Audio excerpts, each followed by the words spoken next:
I said 7 o'clock.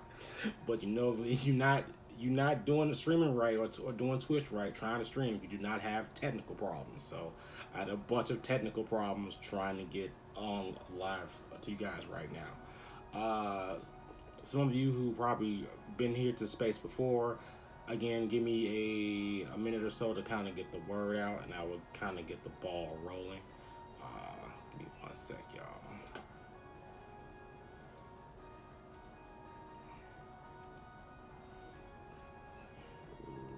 Hope everyone's enjoying their Saturday evening, despite in the Chicago area we had a lot of snow earlier. Of course, winter in Chicago as per usual.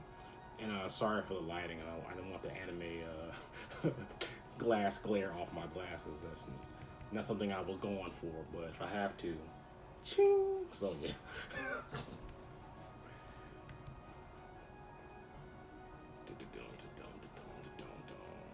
So I've got quite a few things to talk about before I get started.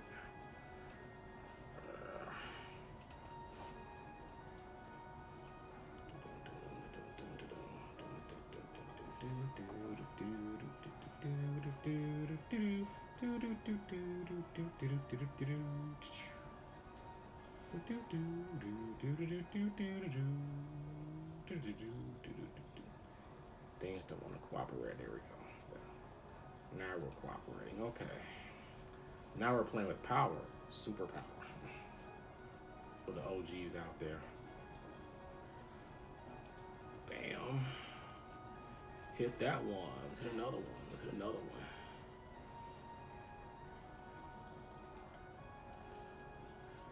Ba-dow. Got that one.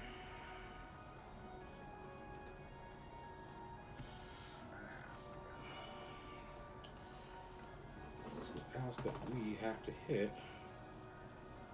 Hit one more space, and I will get the ball rolling, y'all.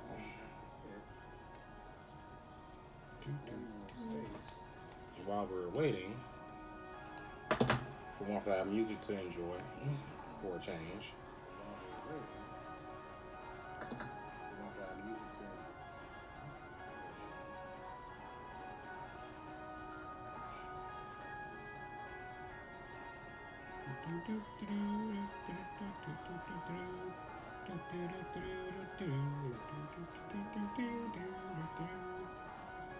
That won't do that. Technology.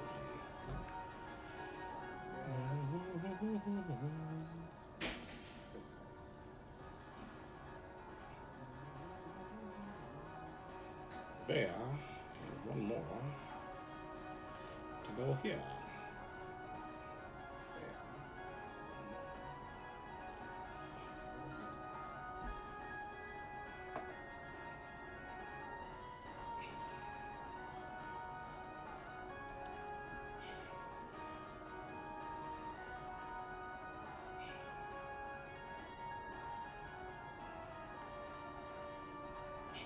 Okay, got that done. Again, I know not ideal, but it is what it is. Because originally, what I wanted to do was do this off my PC, and that didn't work out like I wanted to. So we're here now with this. So I have to go rely on my mobile devices to go and do this. And that's something I really wanted to go for. But hey, man, things happen. That's how it rolls. Again, get her done. Get her done. I kind of want a few more folks in this jump in the chat very soon, if possible. That would be nice.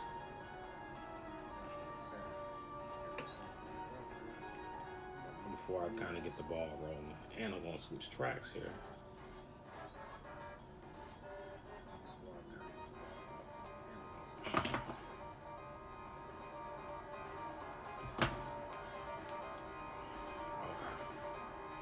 Well, I think I was going to get the ball rolling. So, last Sunday I found out, well, I was kind of cruising the internet as per usual. I was kind of prompted this whole thing I wanted to do. I think I ran across an article on Facebook. Mr. Vitamin D cosplay, what's happening? Gals in the 60s. Yeah, I'll get on that in a minute. So as I was saying, what prompted this was I was cruising the internet as per usual, like I normally do. And I came across the article probably on Facebook, and it brought up that Street Fighter 2 turns 30 this year, and its birthday was this past Sunday, this last Sunday, Super Bowl Sunday of all things. So 30 years ago, the Street Fighter 2 arcade game came out in Japan in 1991. I was a young Corey Green then. I was in high school. I was about 15 when that game came out, approximately. I'll kind of get on that in a minute. My start with that game. But that game was a revolutionary title that kind of pretty much at that time was saved arcades, because arcades were getting a decline around that early 90s time frame.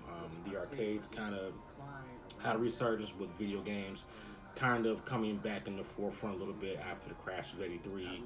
Then the Nintendo came out in 85 and reinvigorated video games as an industry, and arcades were still there but kind of on the decline.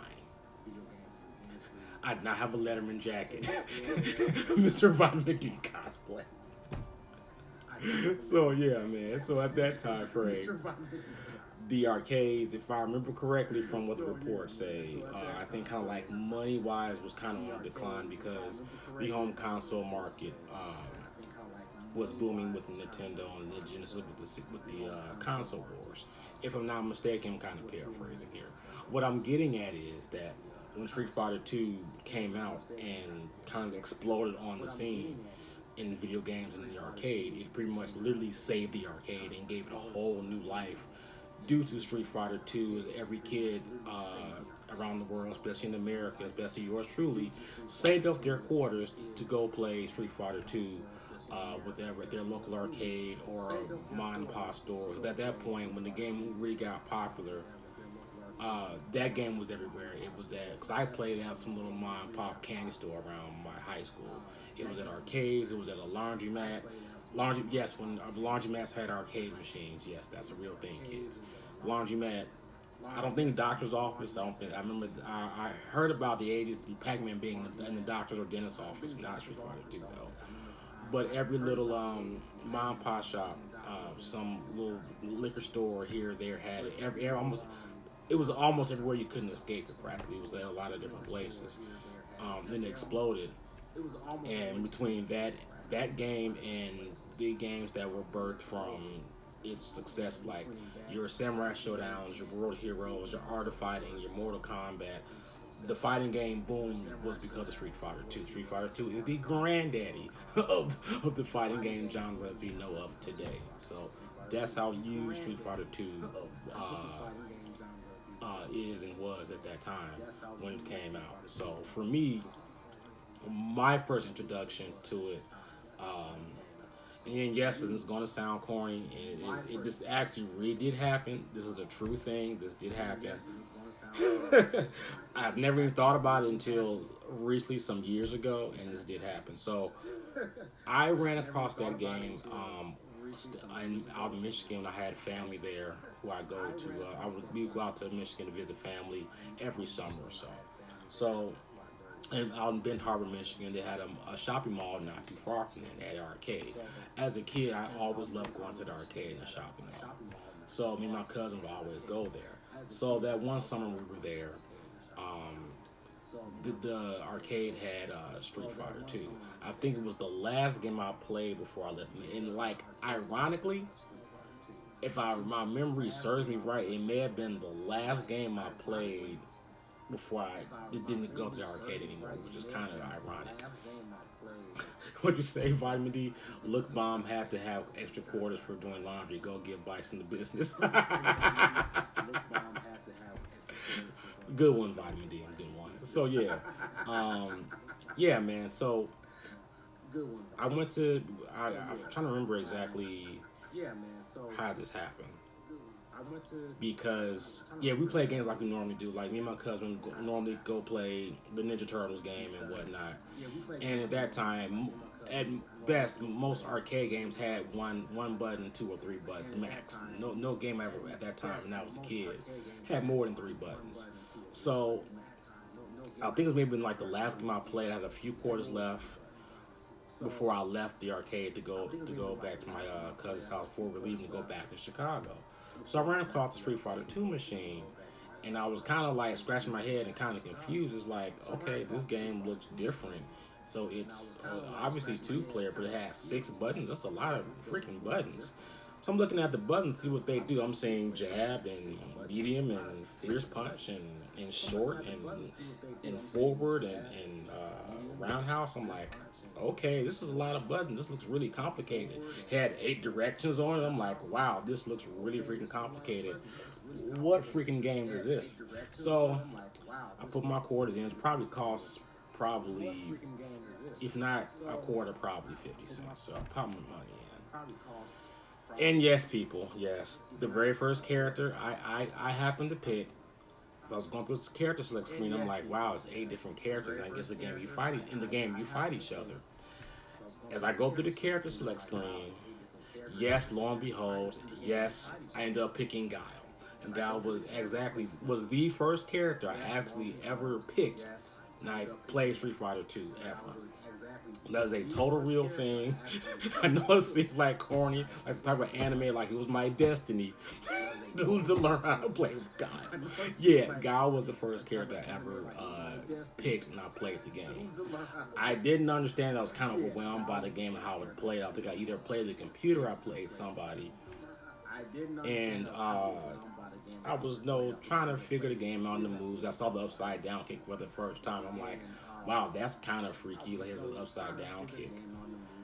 I had no idea Guile was strong, Sonny. No idea. But yeah, Guile was the first character ever played with the first character I chose when I first played the game.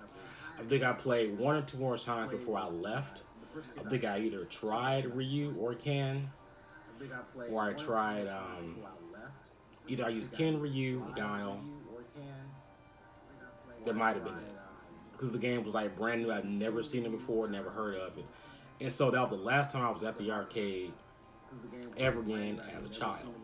So I think I was probably coming out of grammar school, going to high school. So I started going to high school. I want to say either, if not that following fall or winter, maybe the following spring of the next following year, I found out probably through classmates that Street Fighter 2 was in this little mom and pop candy store by the bus stop on Pulaski and Grand Street. So I would take the Pulaski bus to Grand and Grand to get to school. So on the way back, it'd be from school on the Grand to the Pulaski. So that cross street, the little mom and pop shop that had some video games at the back, and they happened to have Street Fighter. Not happened, they had Street Fighter 2. That's how I found out about it, and I went to go play it. And I fell in love with it, and I was going not almost every other day after school, but at least at max at least 3 times a week, 4 times a week to go play Street Fighter 2 after school. And I read into my mind much about it. Sometimes I would go off and on and play. But when I went to go play, and I had to figure out how the game was, how to play it, like, there was little to no information at that time on how to play the game. The game was so new and so fresh. No one really knew anything. So some kid knew how to play with Ryu and knew how to do the moves with him and knew how to Dragon Punch. And of course the little snot wouldn't tell no damn body. And I used to get tired of losing the little snot ball. He would beat everybody, and we were like, dude, how do you do the Dragon Punch and the Fireball? Oh, it's a secret. I'm like, you little bastard, piece of shit. So, yeah.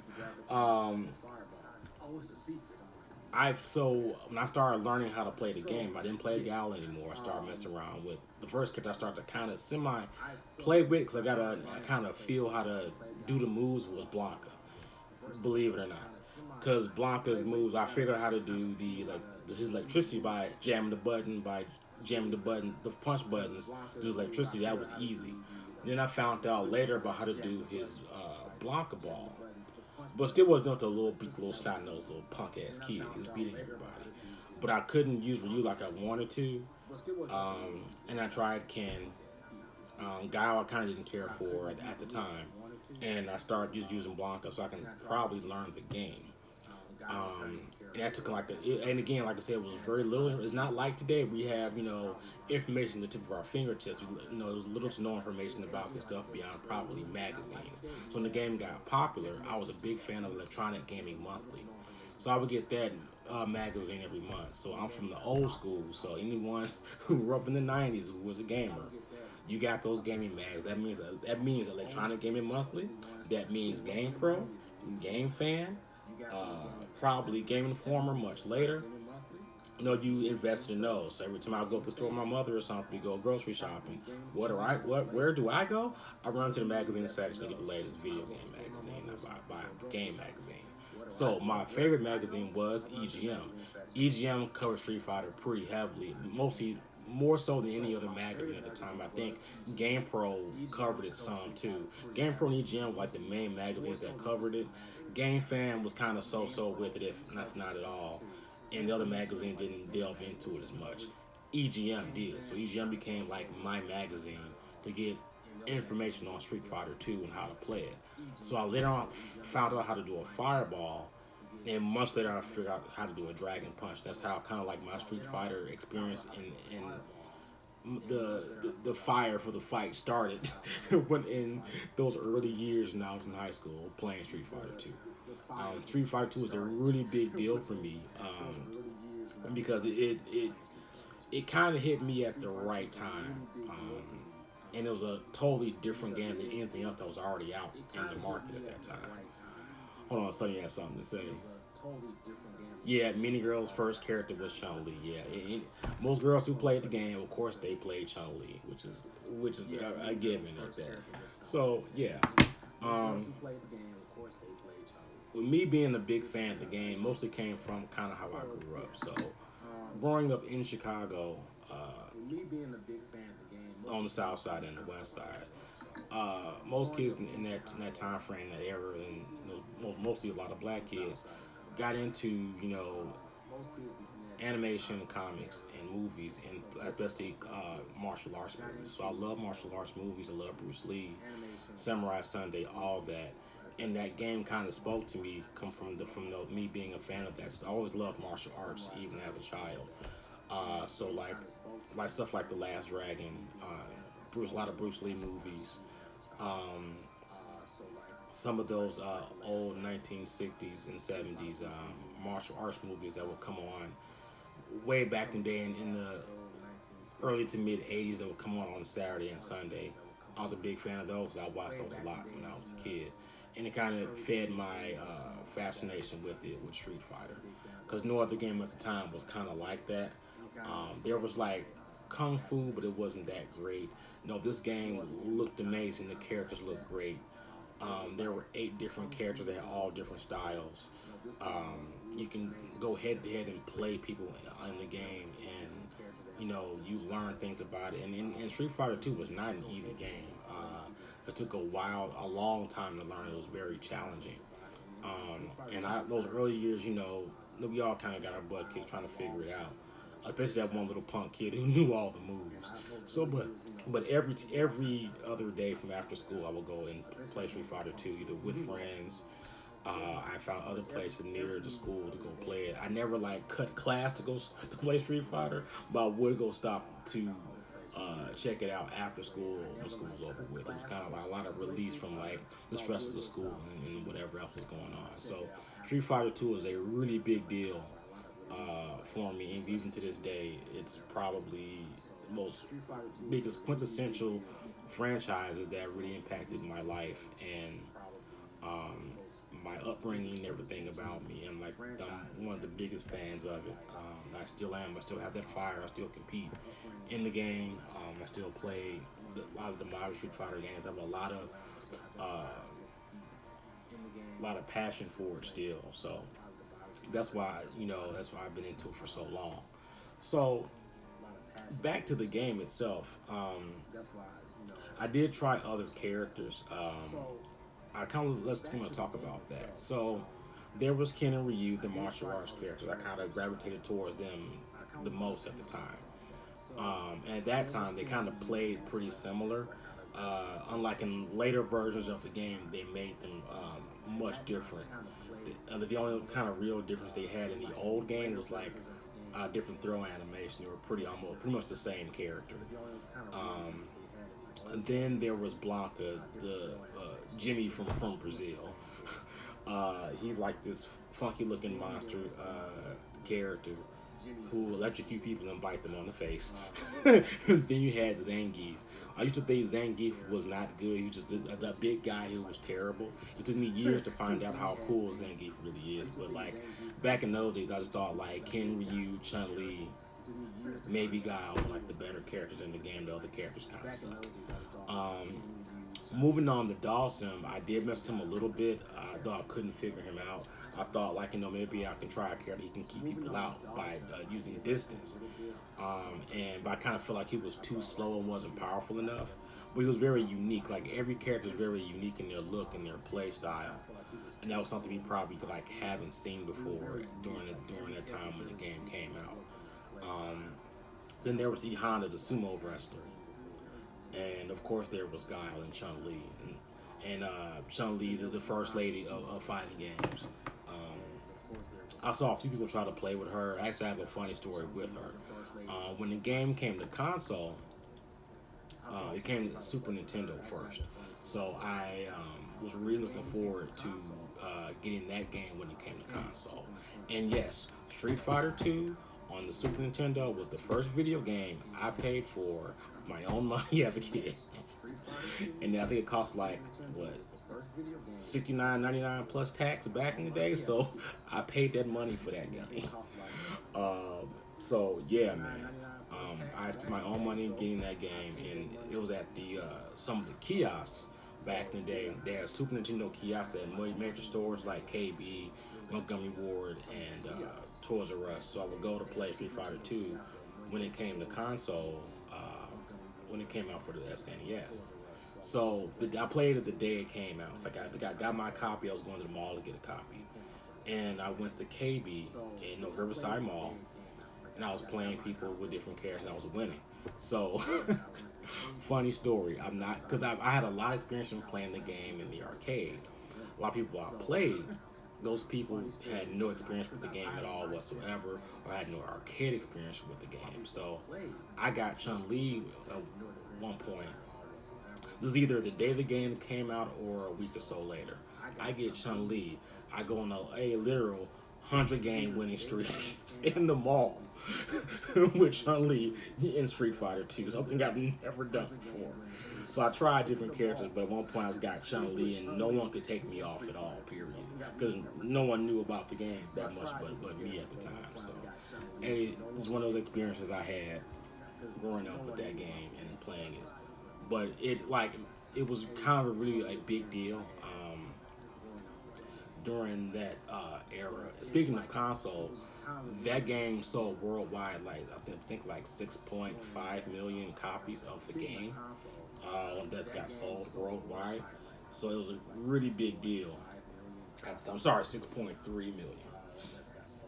So it was made a really big splash. It was really popular for that era and that time frame.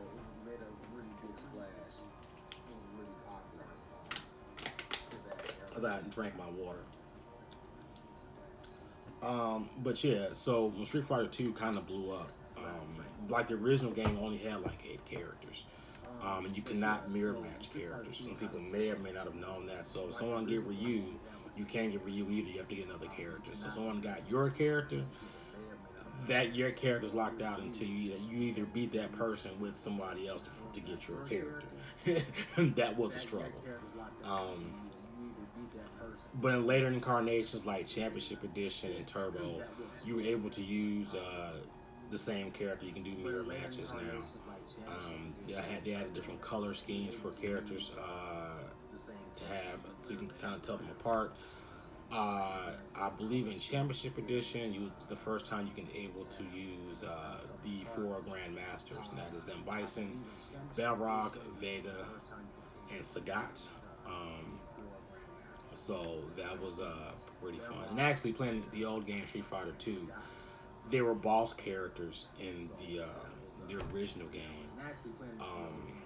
And I was able to beat the arcade game back in the day.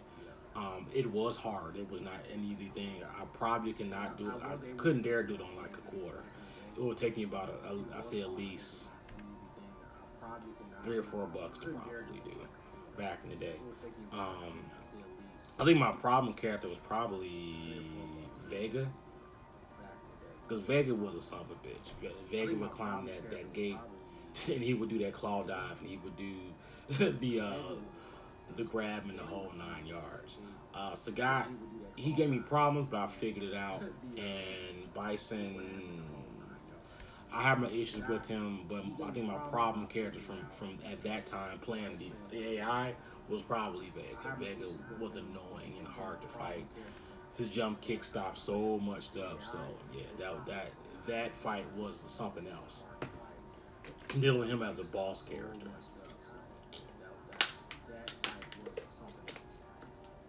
But as I was saying, as the game had no other iterations, like Championship Edition, you can finally use the 4 Grandmasters. Turbo made it faster. Super added 4 more characters and more color schemes.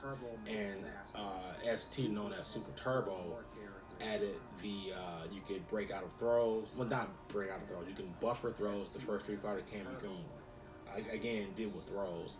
I get on that in a second. And it added the super moves, and every character had about, I think, 8 different colors at that point, which I thought was kind of cool. So I came a big Street Fighter fanatic in high school. Lurk on, Sonny. Lurk on, please. Thank you.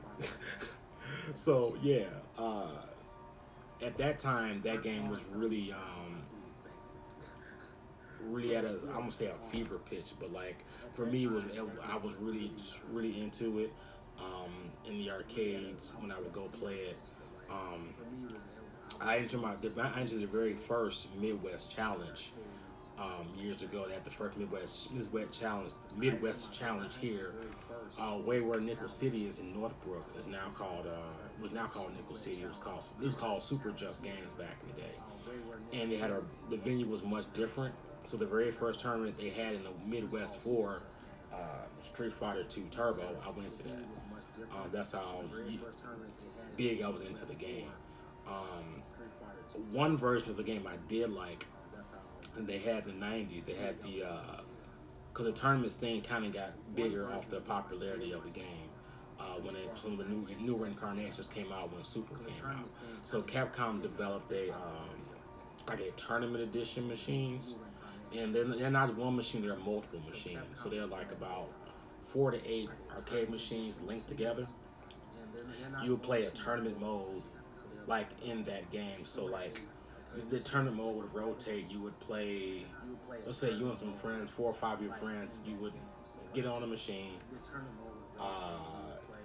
You would hit start. They'll designate you who to play against.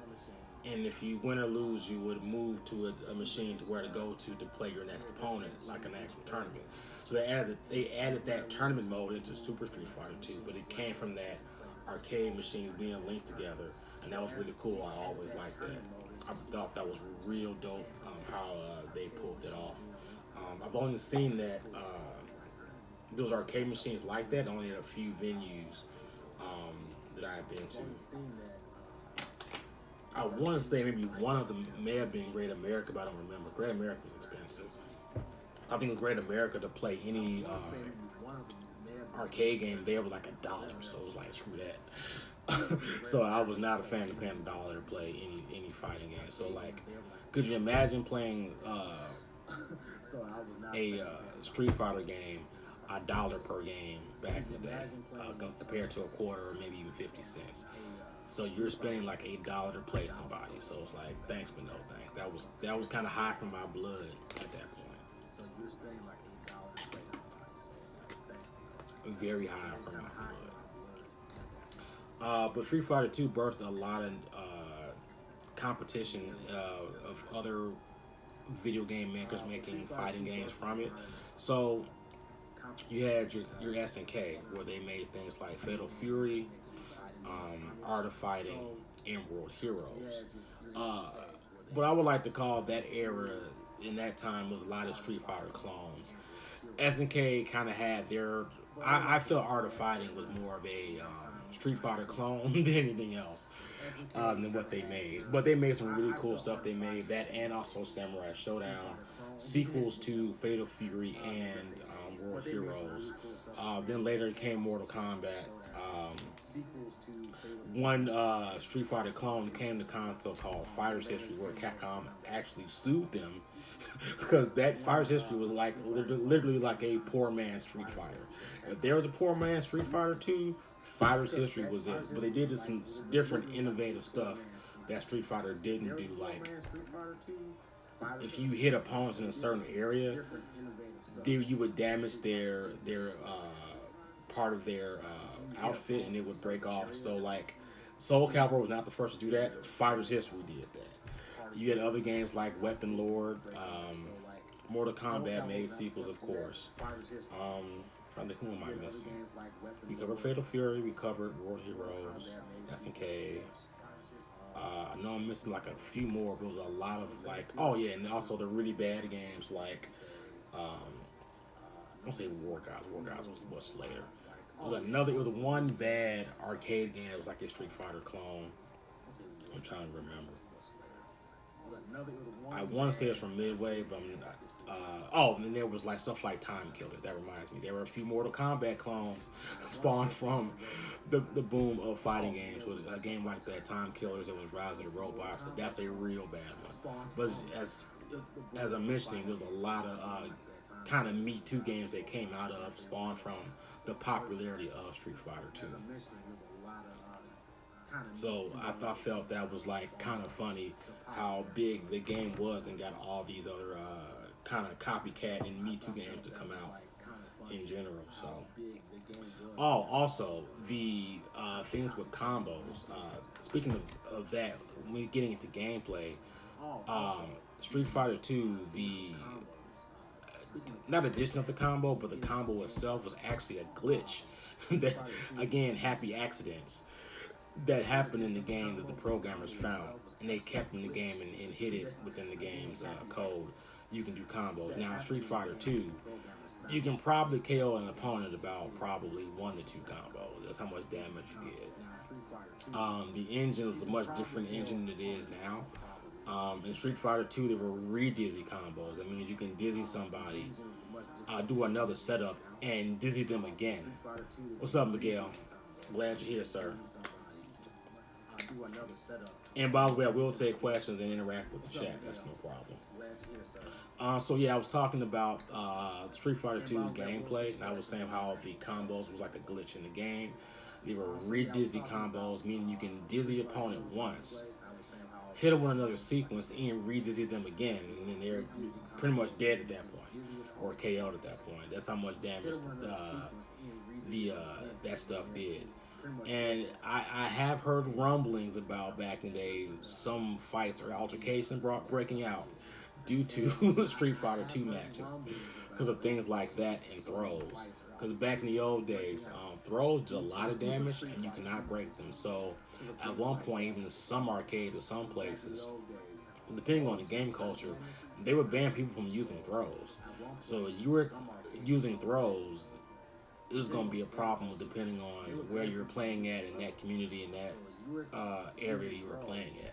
So there are plenty of different stories about altercations and things of that nature because of people getting into it about Street Fighter matches. That is like a real thing, which I thought was kind of hilarious now that I look back on it.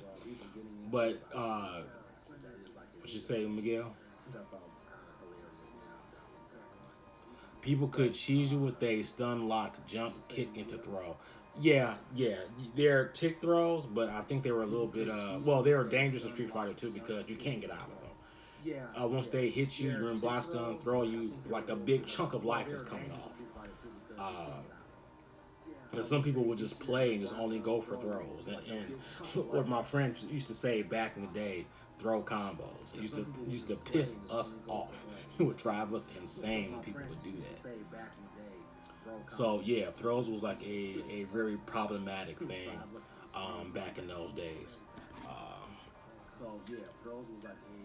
So it became a real issue for that game with people. Um, when I started playing more in the game, I finally kind of settled on the main. I kind of somewhat settled on Ken.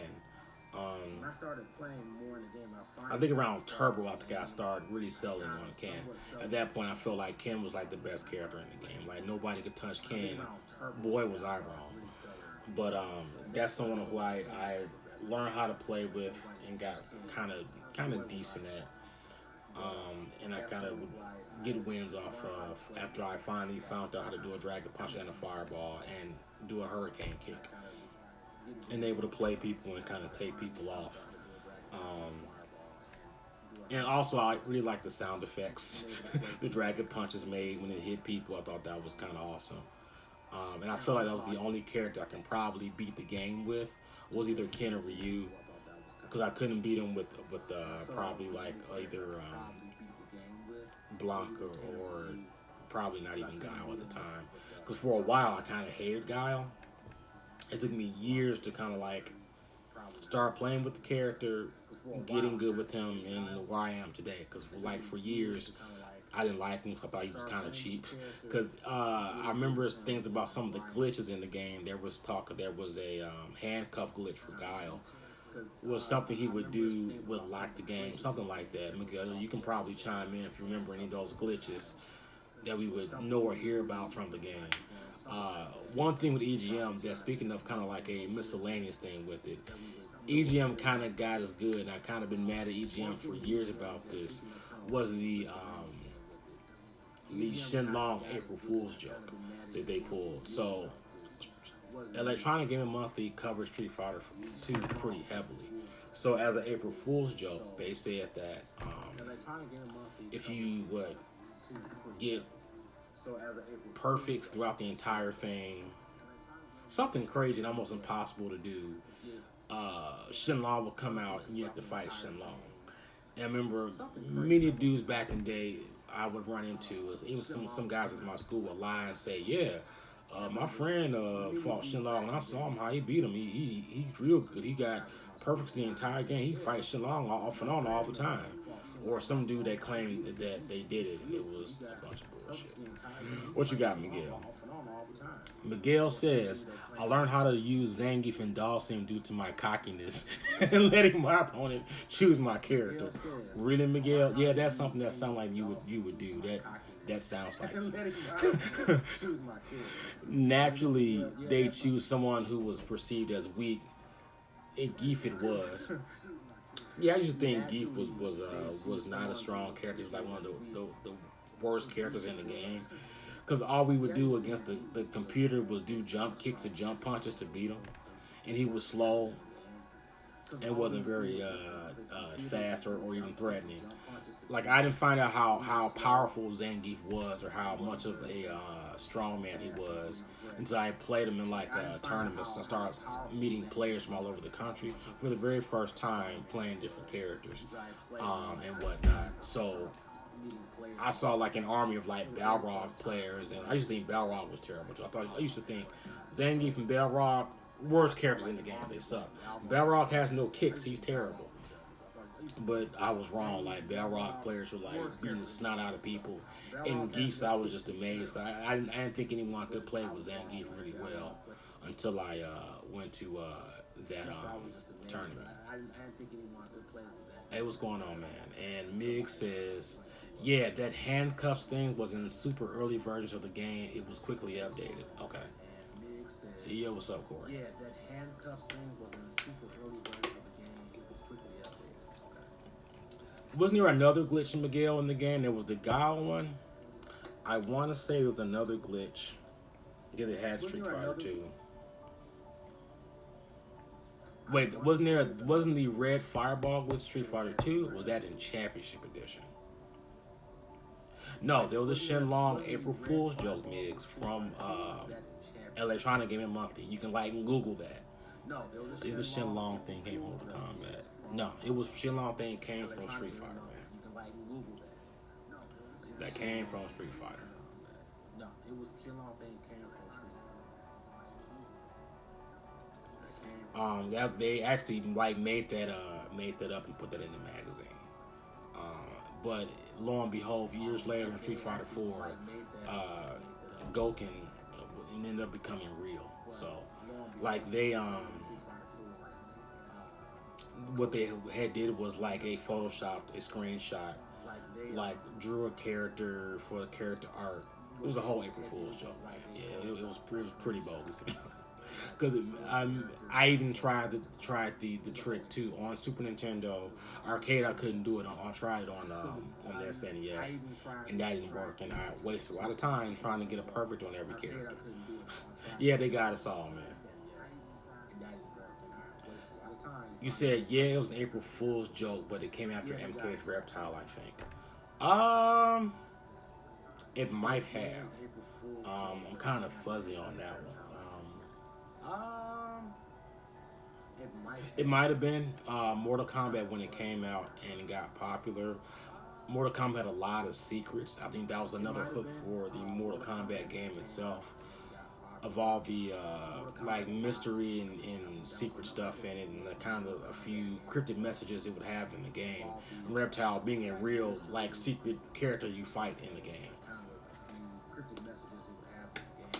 Right, so the red fireball was a championship edition glitch. It was either a glitch or a random. It was a random occurrence and a glitch. Eventually, they made the red fireball eventually part of the game, and actually an actual move in the game that hurts. So I do remember seeing the red fireball in the old game. I think there was one or two more Street Fighter 2 glitches. I can't remember. That happened in the old game. I know about the God one. There was a red fireball one. Was there one with Dawson or one with Geef? Miguel? That I don't remember. If you remember that or happen to know it or whatnot, hit me up in the chat and let me know. If you remember that or happen to know it or whatnot, hit me up in the chat and let me know. So yeah. You don't remember any more glitches? Okay. But speaking of glitches, well, not even a glitch, it's an AI thing. In the home console of Street Fighter 2, I did find out years ago, which proves I wasn't crazy and I wasn't snapping off for no reason back in the day.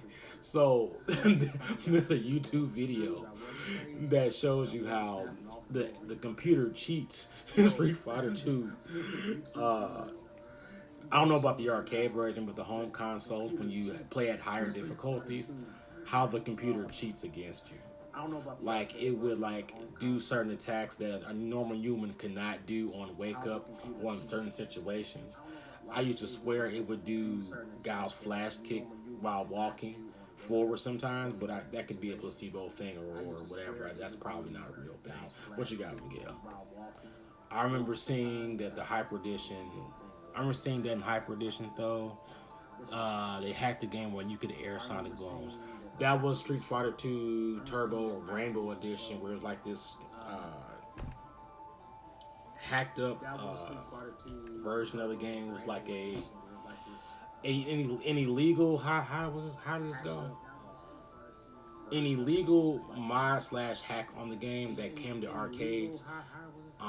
If I have to look up the official information on it, but I did remember seeing it, reading about it in magazines, and seeing it in like places like arcades or different places like stores or whatnot that had the game, where it did crazy stuff for Street Fighter 2. You could do fireballs in the air and like flash kicks in the air, shoot 1,000 fireballs. I'm paraphrasing. I'm exaggerating with 1,000. All this crazy stuff you can never do in the game, you can do in this version of the game called Rainbow Edition. I want to say there was probably a Zangief thing. You can grab it for over half screen. Something ridiculous like that. You're right, it was like illegal live. And Capcom took it down. Right.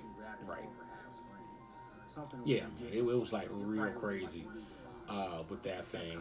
That may have kind of birthed them doing what they did with the Versus games, being able to do like special moves in the air because of the Rainbow Edition version of the game. I don't know if it came from either Korea or Taiwan, or I don't know where it came from, but I remember hearing about it and I started seeing it I don't know if it at a few places, like a couple of malls I saw it at, I don't know where. and a few stores here and there I would run into and I would check it out and play it. At a few places, like a couple. So yeah, man, it was really something else with that. I think the craziest thing I remember seeing in that game was probably, if not the sonic booms being done in the air. With that. I guess I think the thing that sticks out most to me was like the air dragon punches, I believe. And I want to say Geef could throw you from half screen, and I forgot what Shawn Lee could do. It was something else that was real, like super crazy. I want to say Miguel says, I played it once and lost to a wall of sonic booms. Yeah, that sounds about right. that sounds exactly about right. Losing to a wall of sonic booms sounds legit. Yeah, that sounds about right. So yeah, man. I'm trying to think what else was kind of kooky about it. I did mess with it. I did get a Game Genie, and like, now there's something I just remembered just now about Street Fighter 2. Before Turbo and Championship Edition hit a home console, in Street Fighter 2, there was a Game Genie code to kind of hack the game, and there was a way for you to play with the 4 Grandmasters and play against the computer with the 4 Grandmasters. It was like a some type of code that found a way to bypass it and make the characters playable. They weren't that great because in Street Fighter 2 they had a limited amount of normals. It had a lot of similar normals. So like if you use Vega and you would hit one of his kicks, they all be the same kick animation. Yeah, I forgot the Game Genie. You're right, Miguel. The Game Genie allows you to do found a way for a hack to do mirror matches. Because right, you couldn't do mirror matches in the old game in Street Fighter 2. I mentioned that earlier. But yeah, it was a hack with the Game Genie to play with the Grandmasters, with Bison, Sagat, Vega, and Balrog, if I'm not mistaken. Like I said, they weren't that great. Because back then they didn't have that. They had like similar animation for their normals. Because in the first game they were boss characters, so it kind of didn't matter. They didn't get into that stuff until much later, into the later games like Turbo and Super Street Fighter 2. They started giving them their own different animations. So like if you play with Vega, hit a punch button in Street Fighter 2 with the hack, the punch animations will either look similar or all the same.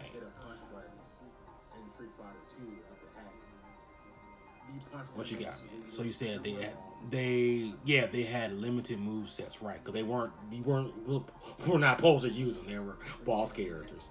LOL, everything was like a heavy hit, something like that. Yeah, something crazy like that. Oh yeah, most definitely. Something like that. Yeah. But yeah. Speaking of like Street Fighter 2 Turbo, so I've had this since high school. This is how real I am with this stuff. I have this. I bought this when I was in high school. This is a Street Fighter 2 Turbo strategy guide. I've shown this to some of my friends a while back.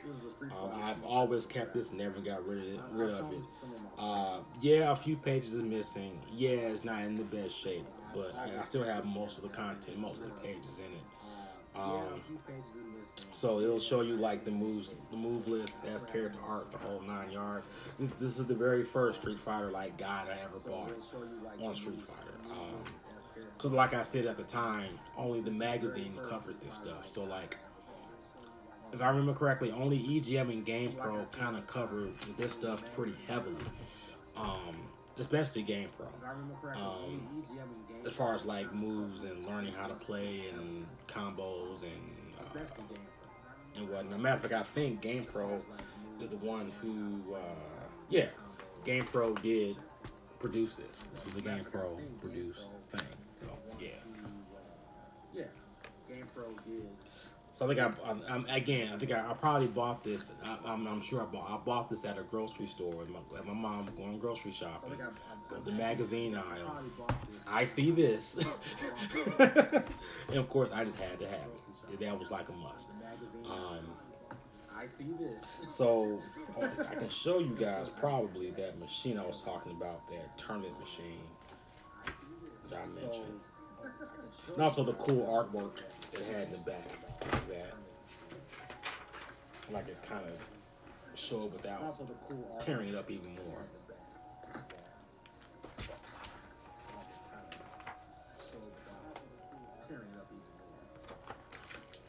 What you got, Miguel? That cover is so iconic, yeah, man. The artwork is still the best of the series, in my opinion. I've seen a lot of Street Fighter artwork, Miguel. I've seen lots and lots of Street Fighter artwork. I've seen so many, so much Street Fighter artwork that it's hard for me to kind of like, kind of pick and choose which I think is best. So, yeah. It's hard for me to kind of like, kind of pick and choose. Yeah. Which I think like I said, lots and lots and lots of artwork. Like I said, lots. Oh, yeah. But yeah, man. I'm gonna see if I can show you more of this cover. I can show you what the Super Arcade machine looked like. So that tournament machine had like 4 or 8 of these linked together. I might have a photo of it so I can find it. So that tournament machine had like 4 or 8 of these linked together. I might have a photo of it. And to show you kind of like how hardcore I am. I used to get promotional tapes from like game companies. And I did get the promo tape for Street Fighter 2, for Super Street Fighter 2, no, Street Fighter 2 Turbo from Capcom. You can find like the cheesy video on YouTube. But yeah, I would get those promotional tapes about the game. You can find like the cheesy video on YouTube. Like it's super like 90s cheesy, but like that's what that stuff was back then. I thought I had a photo of it. I guess I do not. Now this I find funny. This was like the tier list from back in like 1993. Now this I find funny. This was like the tier list from back in like. So they got Gal is ranked number 1 in Street Fighter 2 Turbo. Way back when, and then Bison is like the lowest. So they got Gal is ranked number 1 in Street Fighter 2 Turbo. That's kind of funny. That's kind of funny. When, and then Bison is like the lowest. That's kind of funny. But yeah, man, like I really got super crazy into this stuff on things like this. But yeah, man, like I really enjoyed the experiences with the game. How much value the game brings. It's like the strategy guide covers like the SNES, Genesis, and the arcade, as it says. You see the Genesis version of the game and the arcade, which I thought was kind of cool. So yeah, Street Fighter 2 is a really big deal. I just kind of find it funny that it turns 30 this year. And speaking of Street Fighter, I'm going to probably transition and to talk about the winter update. I think I've covered most of what I wanted to talk about Street Fighter 2. I covered the bugs and the impact. Before I get into the winter update, Street Fighter 2 in its popularity did spawn some other media, like the Bad American cartoon and the Bad American movie, which I was none too pleased when I saw when I was a kid. None too pleased whatsoever. And they made a Street Fighter movie, the Street Fighter movie game, a game about a movie about a game. So it was like the motion capture from the actors from the movie. They made a Street Fighter game based off the really bad Van Damme movie, and it's pretty awful. But kind of more funny, good awful than anything. Yeah, man, that USA cartoon sucked. You say, I really like the music in the Genesis game. It uses a similar audio chipset. That was in the CPS arcade cab. Game over! Right. Yeah, that Street Fighter cartoon, I couldn't stand it, man. The animation was so bad. It was so bad. So, like, when I finally saw the Street Fighter anime, They came out in a. Well, no, what I haven't run into it when I was in college, my first year of college. Um, some guys was watching it, and of course my eyes like grew big when I saw it. I saw it most of it in Japanese. So when it came out in American on VHS, I had to get it right away. I think I literally watched the movie twice in a row when I first watched it. So I watched it once like a fanboy, rewound the tape and watched it again back to back. I've never done that with a movie before. Never. That's how much big of a nerd and big of a fan I was Street Fighter 2, a big fanboy that watched it twice in a row. As I was saying, moving on, the Street Fighter 5 Winter Update, that information came out back on Thursday. I did mention I was going to talk about that. Street Fighter 5 came out in February 2016. So originally, Season 4 is going to be the last season of Street Fighter 5. However, in their production of Street Fighter 6, the word was that they weren't too pleased with what was going on with the game. So they decided to, I guess, make another season for Street Fighter 5 for Season 5. And this season we're getting Rose, we're getting Dan, we're getting Akira, still a mystery character they have not announced yet. We're getting new stages, so they're giving us a fifth season because the fourth season was originally the final season. Now they're giving us season 5 of that game. And sadly, due to the events we had over the past year with COVID affecting the world, and it kind of really hit the schedule pretty hard what they were trying to do. So Capcom Cup at first got pushed back to February. Now it got canceled.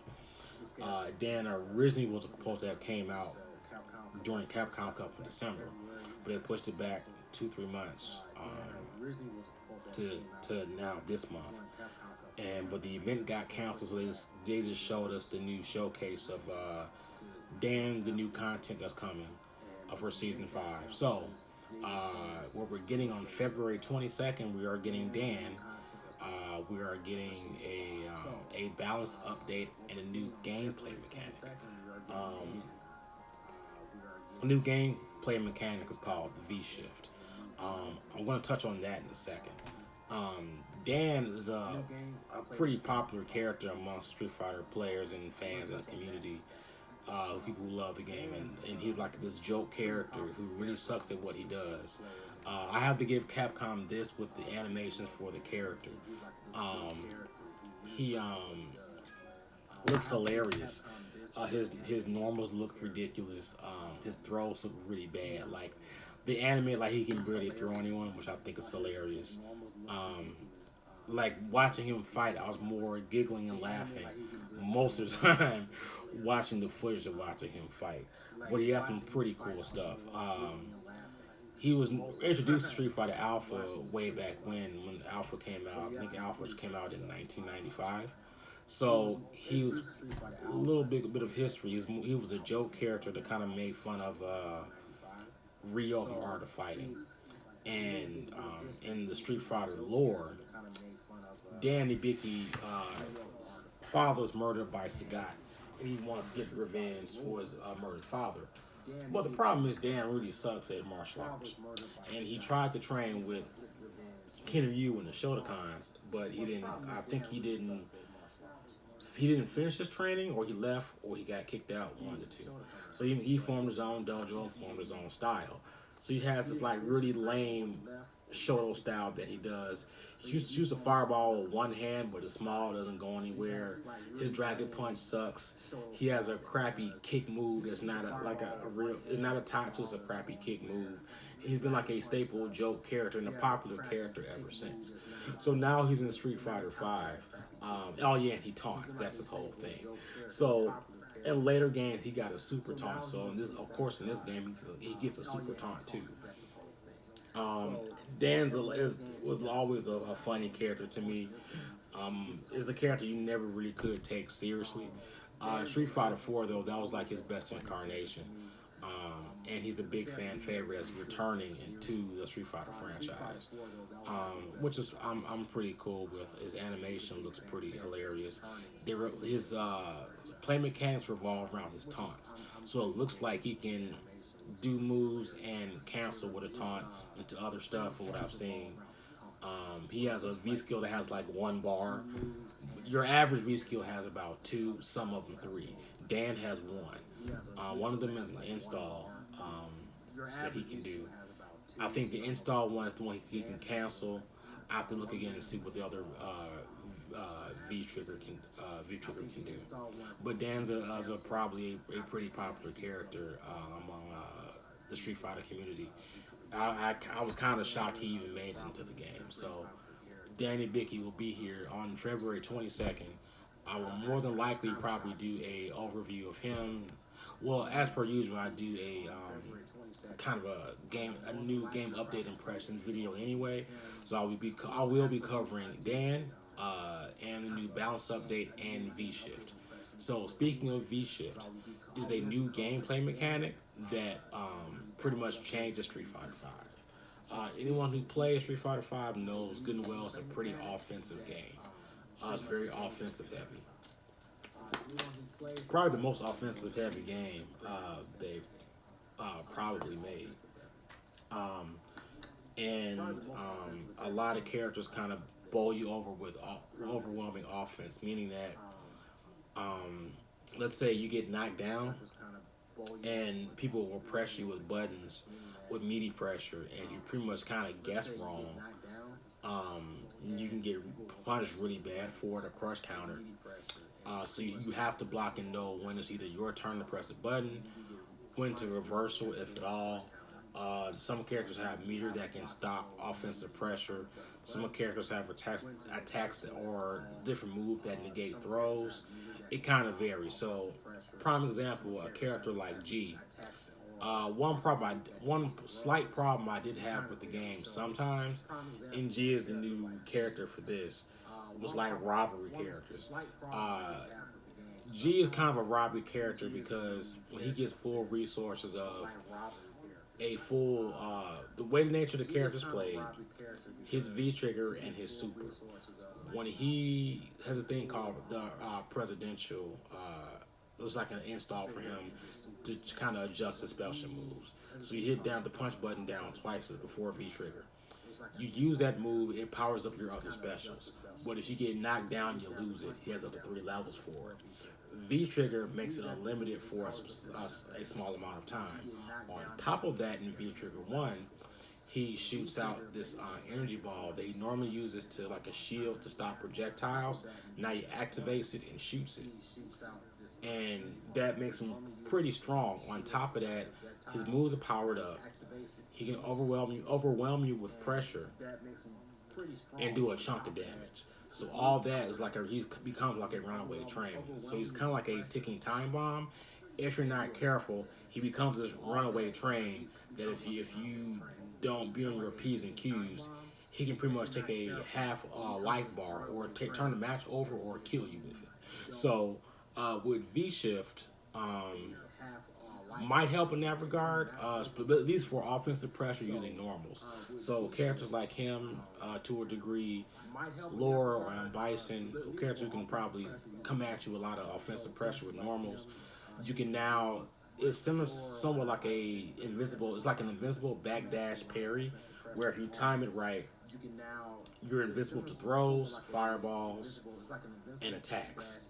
And it's at a certain time you got to do it. So it seems like, from what I'm looking at it, from the footage I saw, and there's a slowdown when it happens. You do it successfully for attacks.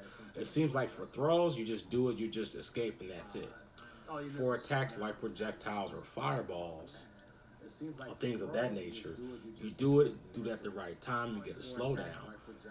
Then you also will get what's called a V-shift break, where you do an attack during V-shift to stop someone's offensive pressure. And this takes V-gauge. When you do the V-shift, you successfully, from an attack, you get a half a bar rewarded to you, a V-gauge. I don't know, it's kind of early if I think that's going to like break the game or not, not break it, but will change it. But I don't know if it's something that you end up spamming. People can do to just come back and win, or come back to win matches with. It's really early yet to kind of tell what that does, how that affect the game. But the game is going to change dramatically because of it. Between that and the balance update for the game itself. And I'll get on that in a second. I'm going to talk about roles. And I'll get on that last. So we also get a look at what roles is going to be in the game. Roles I was looking forward to. With her, I called a few things with this update. One was the V shift. I figured it would be some type of defensive mechanic that will come out for the game to kind of help with the offensive nature of Street Fighter V. That's the one thing I called. Second, with Rose, if anyone who's not familiar, she has a certain moveset in Street Fighter Alpha. So she's kind of like this. How can I put this? Semi mid-range character. She can control fireballs. She can absorb them and she can reflect them. And she's a pretty staple, much a staple character from the Street Fighter Alpha series. So she has a fireball. She has this soul spiral move that she does that hits multiple times in Street Fighter Alpha 3. She has her soul throw. Her super moves were like a soul illusion. She had these shadows. She would hit you multiple times. It was like an install. She had these shadows that she has. She has the soul satellite, these two orbs that go around her. She has that. In the old game, she had a fireball super. So they brought some of those things into accept these shadows, I believe, in Street Fighter 4. Street Fighter 5, they brought those things there and some new stuff. So I kind of call that the soul satellite will probably be something dealing with the V system. I thought it was going to be a V trigger. They made it into a V skill. So the V skill, you can do it any time in the game, and you have to pretty much activate both of them. You have to do it once and do it again to get both orbs. So they made that a V skill. So I was a little off on that one, but I was close. The shadows, though, that is a V trigger. I kind of figured that. They showed us that she has most of her normal attacks she had from previous games. They showed the motion capture, which I thought was kind of cool. Her design looks really nice. It looks like she stepped right out of Street Fighter Alpha 3, right into Street Fighter 5, which I thought was pretty awesome.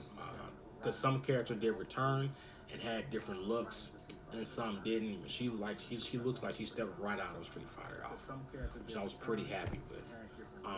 She has a few new things like a tarot card V skill that can like make her opponents weaker or not. She does not have a soul throw as a move because they gave that to Manat. She has a anti-air move like the hood of her scarf because most of her attacks and her power come from her scarf. She has psycho power infused in that scarf. So she has her anti-airs from her scarf. I thought was kind of cool and kind of different. They made that an anti-air move instead of like giving her a soul throw. Now they're giving her a air fireball, which I thought was kind of interesting. And she still has her soul reflect, if I'm not mistaken. And she has a new move where she does a like a soul mine. So she'll throw out a orb, and it will stay stationary and explode, almost like a ticking time bomb. So that's kind of different for her. I feel like mostly she's like similar or the same from previous games. I say about 75% of what she can do, or how she has in Street Fighter 5. The only thing the showcase did not show was her critical art. I kind of believe it's something to do with her Scarf Super from Street Fighter 4. That's what I think it is. Some guys believe, I talked with friends, they think that's going to be like her Fireball from the old game. Probably not. Who's to say? Time will tell. They did not give us a release date for Rose. My guess is probably around, I'd say, springtime, like May or June, like early summer. We're getting Dan, there's new stuff in this month. They'll probably give us Rose, I'd say, like May or June. And they'll probably get Akira, probably from rival schools. My guess around fall. Oh, no problem, Miguel. You said, sorry I've been out of this convo, but I don't know anything about Street Fighter 5. I'm learning stuff now, actually, LOL. Oh, no problem. Best time to learn, man. Really, the game on the 22nd is going to change dramatically. I'm learning stuff It's now. it's like a whole new ball Best game time to when learn, this man. new Really, the game on the 22nd mechanic is gonna comes change out. dramatically. It's like But yeah, as I was saying, with the new content, we'll probably get the mystery character sometime in like close to the holidays or so, like November or ish, or around that time. Or Capcom may just bless us and say, hey, we'll give you Akira in July or whatnot. We'll give you the next. No, we give you Akira and the mystery character in September or whatnot. They have done that to us before. I don't know if we'll have an Evo this year. Probably not. Even if so, they may push it back early in the year. It's kind of early yet, because normally during Evo, they have big reveals like that. I kind of believe if times were semi-normal or close to it, we would get the reveal for the mystery character probably at Evo. But time will tell. One more thing they showed was Rose's stage for Street Fighter V. If any of you guys that played Street Fighter Alpha, the Italy stage, they took that stage and put it in 3D in Street Fighter V with the boats and everything. There's a big moving boat in the background. It looks gorgeous. Looks straight out of Street Fighter Alpha. I actually really did like that a lot. It looked really awesome. And we also get like a new training stage. I don't think Dan has his own stage in Street Fighter V just yet. Well, time will tell with that one. Probably not, but you never know with them. They may give us something later on. They gave us the information on the different passes. There's a season pass and a premium pass. The premium pass then covers like 2 stages, a bunch of colors. You get 100,000 fight money, which I think is cool. It's like $40. But they also give you the option of getting the regular pass, where you get for $24.99. You get like all the characters and their battle costumes for $24.99. But the premium gives you a bunch of more stuff and all the colors. Oh, and also they announced we're getting even more new costumes for the regular cast with the premium pass. So like Cody has like a racing costume that he has. Manat has whatever her new waifu costume that she has for the game, whatever that is. But for her, it looks really cool. The costumes look really nice. Dan has a weird costume, like he dresses like a eggplant or something weird and funky that he has. It looks weird. And they also show Dan's like a Tengu costume for him. That's something I think Ryo from Art of Fighting had in the SNK game, so they gave him that as more of a joke character for that. Now, as far as the mystery character goes, there's been some speculation that might be an SNK character. My original guess was it was going to be a Street Fighter EX character, because we're getting a lot of Street Fighter EX content in Street Fighter V for anyone who's not paying attention or not into the game.